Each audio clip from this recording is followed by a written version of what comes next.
análise, uma pauta quente. E o Edir hoje chega com um assunto que tem relação direta com a rotina, com o dia a dia do campograndense, a utilização do transporte coletivo.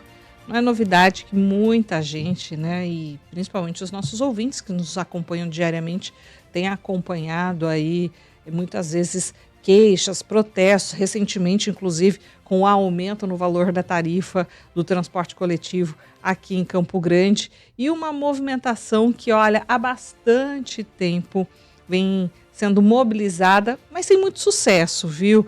A criação de uma CPI do transporte coletivo em Campo Grande. Para falar sobre este assunto, sobre esta análise, Edir Viegas. Edir, parece que uma nova tentativa vai ser mobilizada este ano. Será que agora vai? Bom dia. Bom dia, Karina. A ver, né? Fato é que no dia 18 de fevereiro a Câmara inicia um novo período legislativo. E um dos assuntos que vem ganhando corpo aí na mídia, mobilizando a sociedade, os vereadores antigos e os novos, é a possibilidade, mais uma vez, de ser instaurada a CPI do transporte público em Campo Grande. A iniciativa já conta com a manifestação positiva de 9 vereadores, sendo que para que o requerimento possa ser apresentado, são necessárias 10 assinaturas. Apenas intenção, porque o ano legislativo não começou. Então, no dia 18 de fevereiro, a gente vai saber se de fato vai ser ou não apresentado esse requerimento com o número mínimo de 10 assinaturas. Os problemas do transporte, Karina, a gente não custa relembrar, um cotidiano aqui, a diária, a imprensa noticiando, né? Ônibus caro, veículos velhos, atrasos nas viagens, problema nos elevadores para os cadeirantes, enfim, né? São problemas antigos que sempre dá discussão, mas nunca se chega a uma apuração se de fato isso acontece. E a Câmara tem agora uma oportunidade histórica de passar a limpo isso tudo, de jogar luz em cima dessa situação, né? Porque nos últimos 5 anos foram 4 tentativas de se instalar a CPI para apurar essa situação. Essa é a 5ª tentativa. Nos parece que dessa vez a coisa vai acontecer, né? Pelo menos é o indicativo que nos dá aí o presidente da Câmara, o vereador Pape, que fala muito agora em independência do poder legislativo, inclusive com relação ao município, né? A forma como as matérias tramitam na casa, né? Enfim, a ver se isso vai se concretizar ou não. Agora, o próprio consórcio Guaicruz alega que trabalha no prejuízo. Tanto é verdade que entrou com uma ação na justiça requerendo o reequilíbrio econômico e financeiro. O reajuste, inclusive, do valor da tarifa. Exato. Agora, vamos imaginar do ponto de vista empresarial. A partir do momento que eles vão à justiça, eles estão se expondo.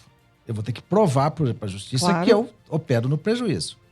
Vem um laudo no processo e diz o contrário, que as empresas obtiveram lucro.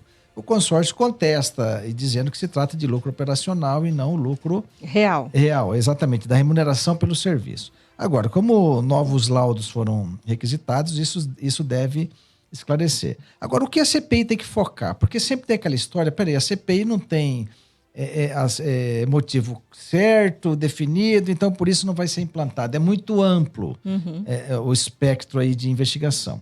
No nosso entendimento, tem que avaliar só 2 situações. Aliás, uma situação. O consórcio opera ou não no prejuízo. Ponto. Mais nada.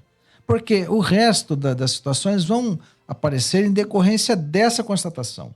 Se o consórcio opera no prejuízo, não tem como ele adquirir novos ônibus, estabelecer uma melhor qualidade no sistema. E aí, de fato, justifica um reequilíbrio, inclusive, de contrato, né? Exatamente. Por quê? Se eu tenho dificuldade contratual, estou com a tarifa defasada, eu não tenho como investir.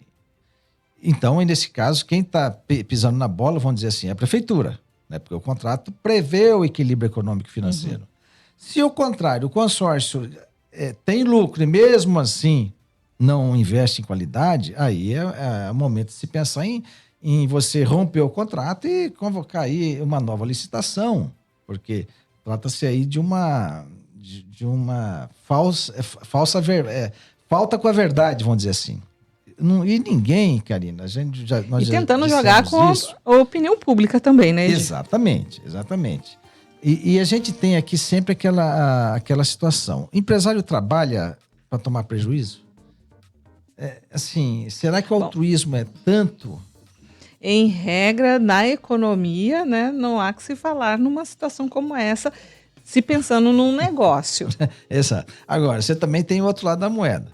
O empresário vai jogar contra o próprio negócio dele, sendo que esse contrato vai, me parece que até 2034, né? E jogar tudo para ter um lucro momentâneo e comprometer o contrato lá para frente, o ganho futuro, né? Ou o negócio é tão bom que eu posso tomar um prejuízo agora e lutar para melhorar, tanto que foi a justiça, para manter meu negócio funcionando. Claro. Né? Agora, a gente está falando aí de empresários que têm know-how nessa área de transporte coletivo, são empresários aí que têm empresas no Brasil todo, né? Em vários estados, então não é com gente amadora que nós estamos lidando, não. E aí vamos uma questão que é muito importante. Tá? A prefeitura peca no que diz respeito ao contrato? Sim ou não? A CPI vai apurar e entender como é que isso funciona. Ora, se a prefeitura e o Estado bancam o passe do estudante, é porque sem esse subsídio, o consórcio estaria operando no déficit. Ao mesmo tempo, se a prefeitura abre mão do ISS, tá? Também é porque dá a entender que o consórcio, caso cobrasse, iria operar em déficit ou isso seria jogado para a tarifa. Em última análise, o município faz essa isenção para não incidir sobre a tarifa. Até que dá para convencer. Agora, o que pega mais é a tal da tarifa técnica. A tarifa técnica, ainda em 2022, né, a prefeitura estabeleceu através da GEREG e passou essa informação de forma oficial, documentada ao Tribunal de Contas. R$ 7,79. 2022, esse é o valor da tarifa técnica apurada pela prefeitura. Só que no reajuste agora a tarifa subiu para R$ 4,95. A tarifa pública. Né? A diferença, portanto, é de R$ 2,84. Isso, é importante a gente destacar isso, né, Edir? Porque a tarifa técnica é o que, de fato, a empresa concessionária acaba recebendo pelo valor... É o que remuneraria. Exatamente, do valor da tarifa do transporte coletivo. Isso. E o que o contribuinte, o passageiro, esse que embarca todo dia, está pagando, essa é a tarifa do consumidor, que é o que o Edir está falando de R$ 4,00. Exatamente. R$ 4,95 hoje. Isso. Então, só para o pessoal entender, tarifa técnica é aquela que fala, olha, o custo do serviço com funcionário, óleo diesel, tributos, manutenção de veículos, compra de novos veículos para se atender o contrato, está em R$ 7,79. Só que a prefeitura estabeleceu a tarifa pública de R$ 4,95. Essa diferença de R$ 2,84 teria que ser bancada pelo município. Essa é a regra. Tá? Essa é a regra. E se o município quisesse reduzir a tarifa pública, teria que aumentar o subsídio, aumentar esse valor de diferença aí. É assim que funciona. O poder público está aí para fazer uma compensação de preço, porque ninguém trabalha no prejuízo e o transporte, a gente sabe, ele gera um alto custo. Tem um alto custo. O ônibus está rodando o dia inteiro, tendo ou não passageiros. Está rodando. Enfim, e como não tem almoço grátis, alguém vai pagar essa conta. Agora, se chega aí para a CPI apurar. Os serviços são ruins porque a remuneração é insuficiente ou é ruim porque os empresários não estão nem aí com a população. Vou fazer e dane-se. Vai esclarecer isso aí. Não acredito nessa hipótese do vamos pagar para ver. Eu lembro aqui, Karina, até para a gente encerrar essa questão, né, que existia uma máxima que é o seguinte: o serviço é ruim porque é mal remunerado ou é mal remunerado porque é ruim? Essa é a pergunta. Não tinha aquela do biscoito? Vende mais porque é fresquinho ou é fresquinho porque vende mais? Aquela propaganda antiga? Sim. Né? Então, é isso que vai se estabelecer. É ruim ou é mal remunerado? O que decorre? Uma coisa vai puxar a outra para você finalmente jogar luz sobre essa situação. Por que é ruim? Aí essa pergunta, não adianta a Câmara ficar 29 vereadores no microfone falando mais do mesmo, que o transporte é ruim, que a gente precisa fazer alguma coisa, mas chega na hora que você propõe a CPI, não tem a assinatura necessária para se instaurar a CPI. Quantos já se dispuseram a assinar? 9 deles. Vou até citar os nomes aqui, para que os demais que não assinaram né, que não se manifestaram, repensem. Júnior Coringa, Ana Portela, Rafael Tavares, Fábio Rocha, Jean Ferreira, Luísa Ribeiro, Landmark, Maicon Nogueira e Ronilson Guerreiro. Então, esses são os 9. Falta uma assinatura ainda, uma assinatura não. Quando iniciar as sessões, sim, aí o requerimento é apresentado, para que se tenha um número mínimo de 10 vereadores. Aí esse processo vai para a Procuradoria do município, da Câmara, que vai estabelecer se atende os requisitos legais, fato definido, se não é muito amplo, aquela coisa toda. E é aí que mora o perigo. A última, por exemplo, que a Procuradoria falou, olha, não tem objetivo definido. É muito amplo. Aí nessa desculpa de que é amplo, foi arquivado e acabou. Aí cai na questão do mérito de legalidade e não é aprovado. Exatamente. Aí chama mais a atenção o seguinte, se a Procuradoria rejeita, a Procuradoria é um órgão da Câmara Municipal, rejeita, e o presidente manda arquivar, a gente entende que a Procuradoria tem muito mais poder do que o vereador. A Câmara Municipal é composta por 29 representantes eleitos pela população. Só que uma Procuradoria tem mais peso. Se a Procuradoria falar, olha, indefere, dá um parecer contrário, o presidente vai lá e de caneta, uma canetadinha do presidente está arquivado. Isso é uma vergonha, né? Isso é uma vergonha, porque nós estamos falando ainda de uma decisão que tem que ser no colegiado, em plenário. Que se pega, então, esse parecer da Procuradoria que é contrário e bote para o plenário votar. O vereador tem que botar a cara. Se é contra ou se é a favor. Não tem que ficar escondido, não, em voto em parecer de Procuradoria. Tem que botar a cara. Eu sou contra a CPI do transporte público. Então, ponto. É um ônus que ele vai ter que assumir com a população. Mesmo porque ele foi eleito prometendo resolver os problemas, dentre tantos outros que existem em Campo Grande, o problema do transporte público.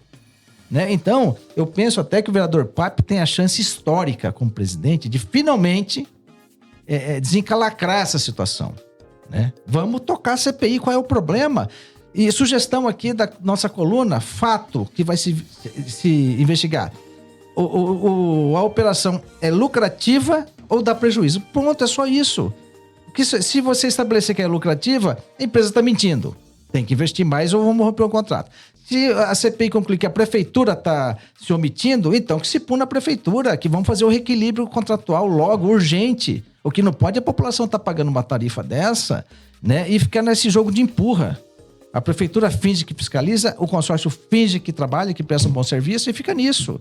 E o usuário está lá, num ônibus quente, calorento, que quebra no meio da viagem, o elevador que o cadeirante, se não levar um tombo ali, acontecer coisa pior, dê graças a Deus. Então isso funciona. O serviço, para finalizar, voltando àquela máxima, né? O serviço é ruim porque é mal remunerado ou é mal remunerado porque é ruim? Vamos ver. Fica aí o questionamento e a gente segue aguardando. Edir, muito obrigada, viu? Um bom dia. Agradeço, Karina, bom dia a todos e até semana que vem. Até. Notícias Nacionais. CBN Campo Grande.